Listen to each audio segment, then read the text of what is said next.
C'est en présence du président de la République que FedEx a dévoilé ce mardi son projet d'agrandissement de son hub européen de Roissy-Charles de Gaulle, le plus grand en dehors des États-Unis.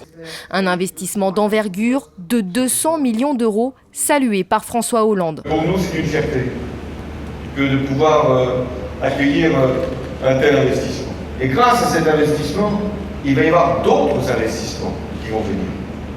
Et c'est donc toute une stratégie au service de ce qu'on appelle le Grand Paris, de l'Île-de-France, toute une stratégie pour l'attractivité de la France qui ainsi est confirmée. Avec un nouveau bâtiment de 47 000 m² sur 2 niveaux, le transporteur express américain veut quasiment doubler sa capacité de triage pour atteindre 51 000 colis traités par heure.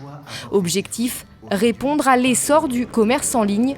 Et pour cela, FedEx, qui compte déjà 2500 salariés sur la plateforme, annonce la création de 200 à 400 emplois avec un recrutement local. Le recrutement est toujours local. Vous savez, FedEx est très ancré et cherche toujours à faire partager la richesse que nous créons là où nous nous implantons. C'est-à-dire qu'ici, nous sommes basés sur le territoire de Roissy-Charles de Gaulle, sur l'aéroport de Roissy-Charles de Gaulle. Et donc les emplois, les recrutements, nous les avons dans les communes autour de l'aéroport pour faire bénéficier justement de cette création d'emplois autour de l'aéroport.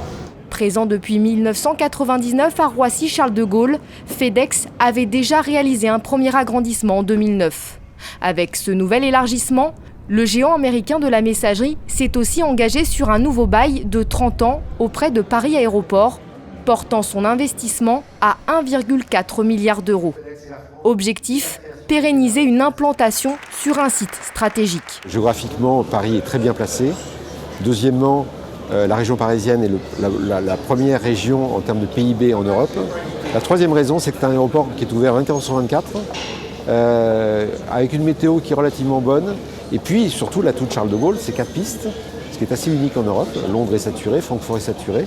Et puis aussi, le dernier argument, c'est la présence d'Air France. Les travaux de ce nouveau bâtiment doivent débuter courant 2017. Il devrait être opérationnel au printemps 2019, annonce FedEx.